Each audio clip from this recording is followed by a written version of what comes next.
Bonsoir à toutes et à tous, heureuse de vous retrouver cet après-midi pour faire le tour de l'actualité internationale. Au sommaire de cette édition, au Sénégal, le bras de fer se poursuit entre le président Diomaye Faye et le premier ministre Ousmane Sonko. Au Mali, conférence de presse conjointe des ministres Abdoulaye Diop et Ahmadou Aguilienne sur la situation du pays. Au Gabon, Sylvia et Noureddine Bongo condamnés à 20 ans de prison pour détournement de fonds publics.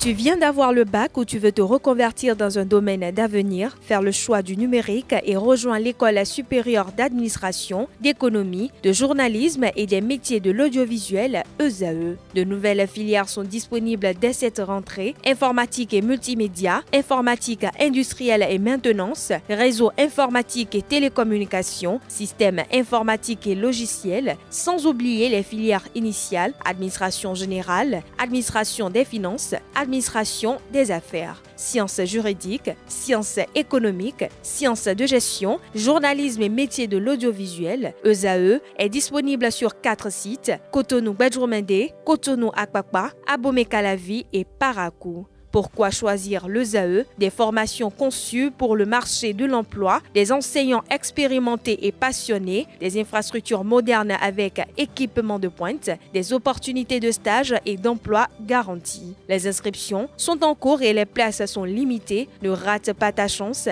donne vie à tes ambitions avec l'ESAE. Contacte-nous vite par appel ou par WhatsApp au 01 98 98 14 00 ou via email scolarité@esae.bj et visite notre site web www.esae.bj. Ton futur commence maintenant avec l'ESAE. Tu investis dans un avenir professionnel, concret et sécurisé. ESAE, l'excellence à un nom. Mesdames et messieurs, à nouveau bonsoir, bienvenue dans cette édition. Le président Diomaye Faye et le premier ministre Ousmane Sonko s'opposent sur la direction de la coalition Diomaye Faye, formée pour fédérer leur soutien lors de la présidentielle de 2024. Une tension qui met en lumière les divergences de leadership entre les deux hommes forts du pays. Extrait France 24. C'est la première fois qu'un désaccord éclate aussi ouvertement entre le président Bassirou Diomaye Faye et le parti PASTEF dirigé par son premier ministre Ousmane Sonko. Dans un communiqué publié lundi soir, le PASTEF désapprouve la décision du chef de l'État de réorganiser la coalition Diomaye Président sans concertation. Le parti estime que Bassirou Diomaye Faye n'a pas le pouvoir de démettre la coordinatrice Aïda Mbodj et rappelle qu'il n'a jamais été le président de la coalition, mais seulement son candidat. Le texte ajoute que le PASTEF ne se reconnaît dans aucune initiative menée par Aminata Touré, nommée ce lundi par le président pour diriger la coalition. Ancienne première ministre sous Macky Sall, devenue opposante, elle est aujourd'hui perçue comme une alliée politique de Diomaye Faye, mais le PASTEF précise qu'il ne partage avec elle ni les mêmes valeurs, ni les mêmes principes. Quelques jours plus tôt, lors de son meeting du 8 novembre, Ousmane Sonko avait déjà appelé à, je cite, « restructurer la coalition autour du PASTEF ». Et en juillet, il s'en était pris au chef de l'État, lui reprochant son manque de soutien face à certaines attaques et dénonçant, je cite, « un problème d'autorité ». Des propos qui avaient ensuite été minimisés par le président. Mais cette nouvelle passe d'armes, cette fois plus ouverte et frontale, vient raviver les craintes d'une fracture entre les deux hommes, 20 mois après leur arrivée au pouvoir. Au Mali, les ministres Abdoulaye Diop et Ahmadou Aguilienne se sont longuement exprimés devant la presse à l'occasion du BAMES 2025. Ils ont abordé la situation politique, la sécurité nationale et les relations diplomatiques du Mali avec ses partenaires.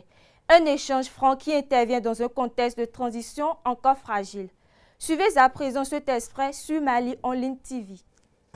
Et dans le calme, malgré les difficultés que nous traversons. Le soutien des pays de la Confédération AES et des autres partenaires, notamment de la Russie et de la Turquie, a également été évoqué par le ministre Diop. Vous savez, on est dans une confédération avec le Burkina Faso et le Niger, la confédération des États du Sahel. Donc nous n'avons pas besoin de dire que nous allons demander l'aide du Burkina, Nous travaillons ensemble, nous vivons ensemble, nous nous battons ensemble et nous faisons face ensemble à ces difficultés. Parce que nous sommes convaincus que les difficultés que nous traversons n'ont pas d'autre motivation que le choix de nos pays de briser la chaîne de la dépendance, de briser la chaîne de l'assujettissement de la domination coloniale ou de la domination par des pays voisins. Et aujourd'hui, nous sommes sur la marche de la dignité de nos pays. Nos pays sont attaqués pour d'abord briser cette dynamique et faire en sorte que d'autres pays africains ne suivent pas ce chemin. Et ça, nous avons compris ce message politique qui est derrière, et cela ne peut que conforter notre détermination. Parce qu'aujourd'hui, les journalistes, ceux qui sont dans la désinformation, certains journalistes, certains plateaux de télévision doivent comprendre que le sort du Mali, le sort des Maliens, la destinée des peuples de l'AES ne va pas se dessiner sur des plateaux de télévision ou dans des services de renseignement étrangers. Ça va se dessiner ici, par nos populations, par les dirigeants de ces pays qui n'acceptent pas cet assujettissement. Je dois dire qu'au moment où je vous parle, le Mali est en mesure d'assurer l'approvisionnement de ses populations en hydrocarbures et en produits pétroliers. Si vous voyez les approvisionnements en produits pétroliers de notre pays, c'est essentiellement fait par des Maliens. C'est des privés maliens qui ont leurs camions, qui ont leurs affaires, qui font les business, qui importent à partir d'un certain nombre de ports et utilisent des corridors pour acheminer ces produits vers le Mali. Le seul problème qui se pose n'est pas un problème de disponibilité du carburant ou de capacité de l'État ou des acteurs privés maliens de faire face. Ça, ce n'est pas la seule question, c'est la question de la sécurisation des approvisionnements. Comment sécuriser les approvisionnements pour qu'ils quittent la frontière et arrivent aux consommateurs. Et pour ça, nous comptons sur nos forces de défense et de sécurité qui sont aujourd'hui à pied d'œuvre, qui ont fait un travail extraordinaire et beaucoup de militaires ont perdu la vie dans la sécurisation de ces convois, mais pas seulement les militaires. Beaucoup de chauffeurs de camions et des opérateurs privés, certains ont perdu la vie, mais malgré les risques liés à cette question, je dois saluer la bravoure de ces transporteurs maliens aux côtés des forces de défense et de sécurité qui continuent à assumer des risques au quotidien pour pouvoir nous approvisionner. Donc l'État malien n'a pas spécifiquement besoin d'une aide extérieure pour faire face à cette situation. Mais avec nos amis, que ce soit de la Russie ou de la Turquie ou d'autres, je pense que le BAMEX là déjà est un symbole de ce qu'on peut faire avec ces pays. La première chose dans une relation d'amitié, c'est le respect, c'est la confiance, c'est la solidarité, le fait qu'ils décident aujourd'hui de venir travailler avec nous pendant que le monde entier dit que Bamako est sous les bombes. Je crois que ça, c'est déjà un signe important que nous travaillons avec ces pays. Dans les moments difficiles, ils ne viennent pas quand tout est beau. Le communiqué récent de l'Union africaine appelant à une... Au Gabon, la Cour d'appel à Libreville a condamné Sylvia et Noureddine Bongo, épouse et fils de l'ancien président Ali Bongo, à 20 ans de prison pour détournement de fonds publics. Les deux accusés actuellement en exil à Londres ont été jugés par contumace. Le parquet estime que cette décision répare un braquage de la République tandis que les avocats dénoncent un procès politique. 20 ans de prison, 100 millions de francs CFA d'amende, 1000 milliards au titre du préjudice moral pour l'État gabonais. Verdict prononcé dans la nuit par la Cour criminelle spécialisée de Libreville contre Sylvia et Noureddine Bongo. Jugé en leur absence, on le rappelle, le fils de l'ancien président gabonais est condamné en plus à 1200 milliards de francs CFA supplémentaires. François Mazet, bonjour. Bonjour. Le juge a suivi en fait les réquisitoires du parquet pour prononcer ces lourdes peines. Oui, il a déclaré Sylvia Bongo coupable de recel et détournement de fonds publics, blanchiment de capitaux, usurpation de fonds et instigation au faux, et Noureddine Bongo de détournement de deniers publics, concussion, corruption active, usurpation de titres et fonctions, blanchiment aggravé de capitaux et association de malfaiteurs, suivant effectivement le réquisitoire implacable du procureur qui avait détaillé dans la soirée les malversations alléguées, citant des dizaines de sociétés, d'actifs miniers et pétroliers, de comptes bancaires, de biens de luxe, acquis selon lui par le détournement massif de deniers publics, plusieurs milliers milliers de milliards de francs CFA. L'argent public était pour eux comme de l'eau bénite, a dit le procureur. Ces accusations, Sylvia et Noureddine Bongo les ont toujours niées. Sur le réseau social X, le fils de l'ex-président a jugé nulle la crédibilité d'un témoin entendu hier à l'audience qu'il dit avoir vu torturé sous ses yeux lorsqu'il était en détention. 6 mois après leur départ du Gabon, ils avaient décidé de boycotter ce procès. Ils n'étaient donc pas représentés.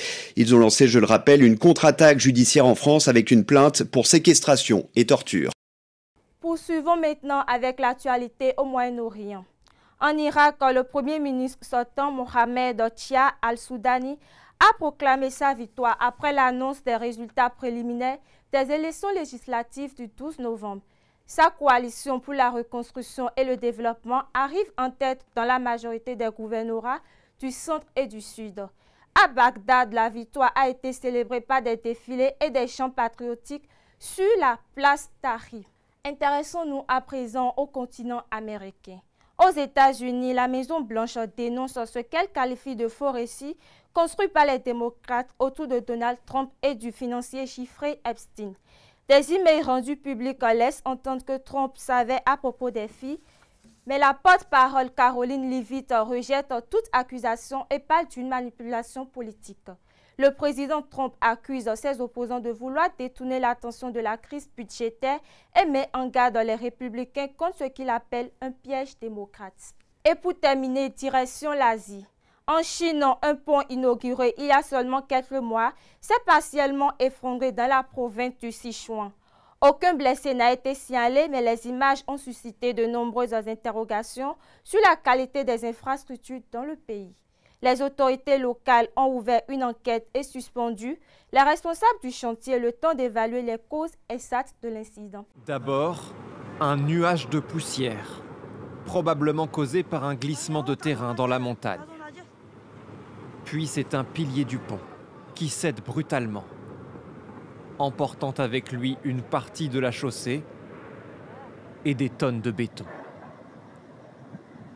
D'une longueur de 758 mètres, le pont de Hongxi reliait la province du Sichuan, dans le sud-ouest de la Chine, au Tibet, une infrastructure stratégique.